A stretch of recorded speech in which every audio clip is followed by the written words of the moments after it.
And now for something completely different. Siden de for første gang troppede op på BBC i 1969, har den engelske komikertrup Monty Python maltrakteret millioner af lattermuskler. John Cleese, Terry Gilliam, Terry Jones, Michael Palin og Eric Idle udgør gruppens 5 nulevende medlemmer, hvor Graham Chapman desværre døde af kræft tilbage i 1989. Efter en håndfuld år på flimmerkassen gik truppen til filmen, og det resulterede i 3 af filmhistoriens allerbedste komedier, Monty Python og de skøre riddere, We are the knights who say... Life of Brian, I was blind and now I can see. og The Meaning of Life. Og den aldrende gruppe er still going strong. Sidste år lavede de herrer en række liveshows, der genforenede mændene efter adskillige års pause, og som blev udsolgt på rekordtid. Og det er netop disse shows, som er omdrejningspunktet i den blændende dokumentar Monty Python, The Meaning of Life, som er med på årets DOX.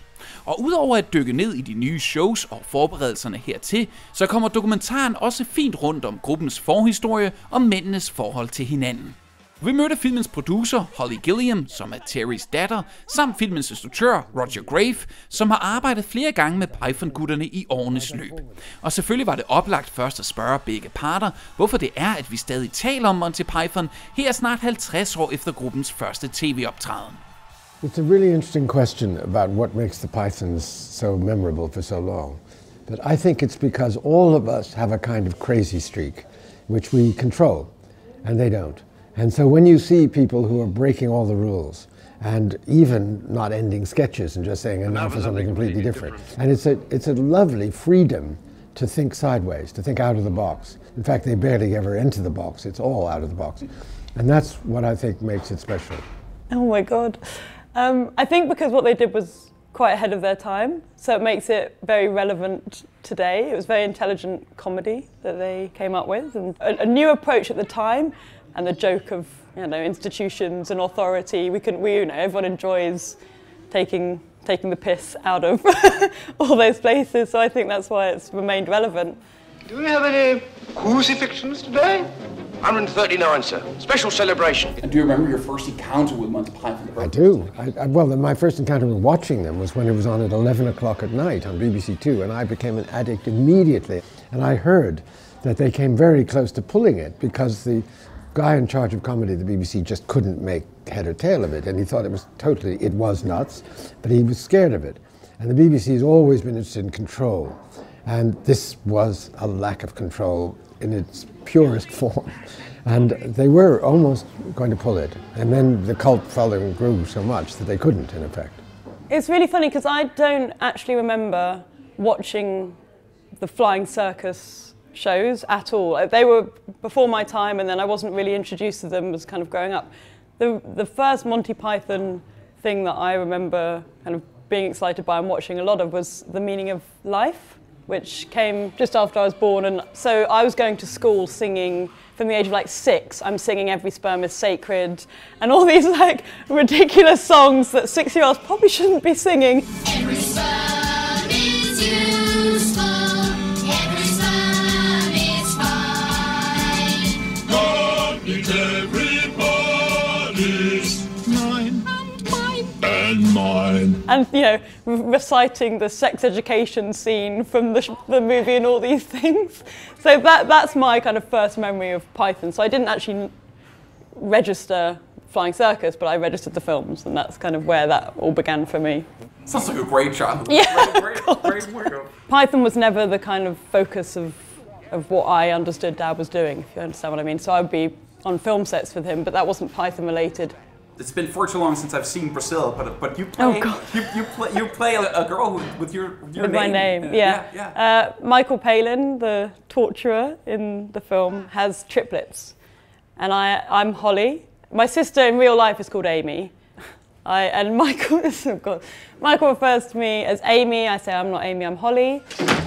Hey, Amy, don't throw the ball around in here. I'm not Amy, I'm Holly. And then he leaves the room having given Jonathan Pryce a suit to change into. Jonathan looks at me awkwardly, as in like, I can't really change in front of a 4-year-old child. And I say, put it on, big boy. I won't look at your willy. I was 4 years old when this happened.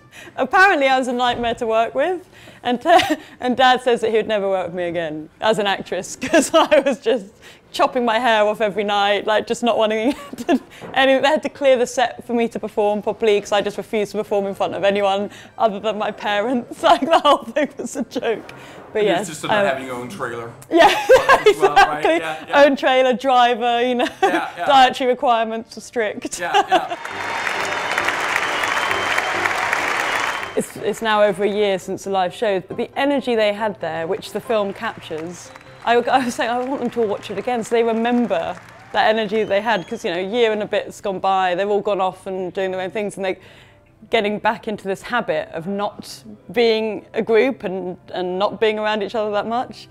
But it's electric and it's amazing when they do come together. So I think it's a nice reminder for them, if and when they watch it again, to just, for that moment and that period of time that will never happen again, that was captured in a way that they can hopefully enjoy it. It was amazing to see the change in them from the announcement to the read-through to the rehearsals, and then really getting into a flow of it and the different nights, and it changed every night. So by the end, they were having so much fun with, you know, playing with the audience, and let's drop a few lines and see if they pick them up, or let's, you know, it was so fascinating to watch it all. And just from the very beginning, it was obvious that what was happening needed to be documented. And so, with no real plan, I asked a friend of mine, cameraman friend Paul Shamazian, to just be everywhere we were and film everything we were doing on his Canon 5D, so he's running around with a small camera.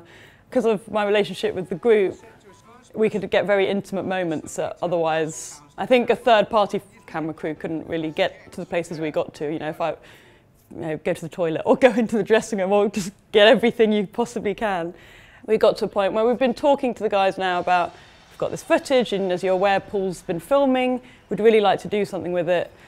You know, documentary seems the obvious route to go. How do you feel? And they were actually quite apprehensive about the idea. I think it was nerve-wracking enough, as much as it was exciting, it was nerve-wracking enough to be doing these live shows, to then also have a crew around them. Because you know, their idea of a documentary is suddenly we're going to introduce 2 more cameramen and some sound men, and that builds into something much bigger.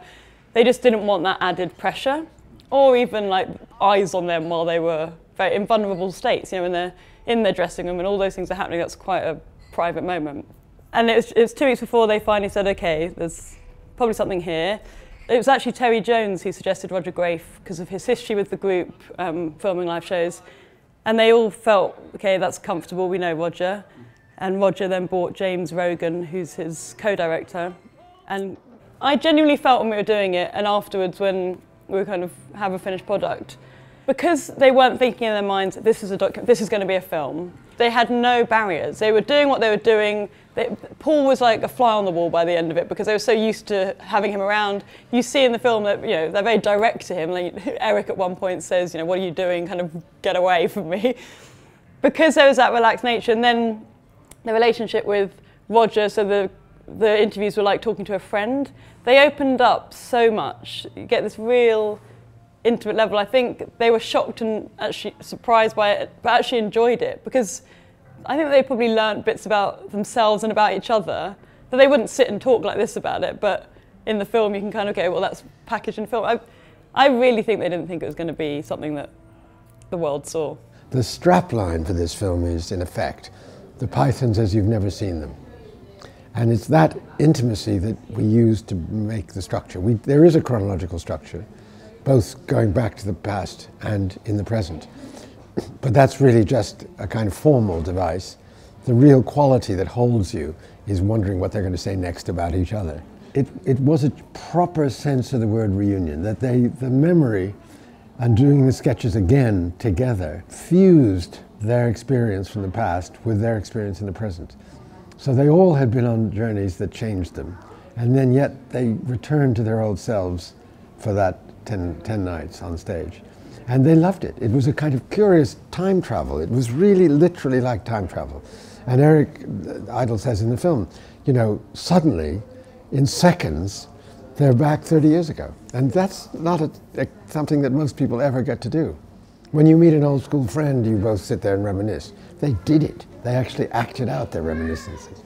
What I'm really trying to say, in a sense, as a man who's even older than all the Pythons, is this is a tribute to time and to age as a source of richness, not a source of decay, but it's richness. It's a cumulative experience. Brought them back together, they've now got kind of new energy about possibilities. They come up with new material and we find ways of making use of it. So there's plans, you know, maybe a new film. It's been talked about. Let's see. New film? Really? Like maybe. Like a new, you know, fiction? Like a new film. Really? Maybe. They've talked about that? Yeah. We talk about a lot of things. Okay. Lots happening next year. We're hoping to do a big restoration of Flying Circus, which has never been done, and then we release that. So lots of plans going into 2020s. Okay. So we release it on Blu-ray? Yeah. Oh, that's awesome. Fingers crossed. It all comes down to how do we fund this, because, you know, it's not a pot of money just for us to spend. It's all, you know, it's all bottom lines. But yeah, that's the idea. Monty Python, The Meaning of Life, vises den 14. november kl. 19 i Dagmar i København, og du kan bestille billetter via Copenhagen DOX hjemmeside. Og husk selvfølgelig også, at du kan læse meget mere om Monty Python og både deres gamle og fremtidige bedrifter på montypython.com.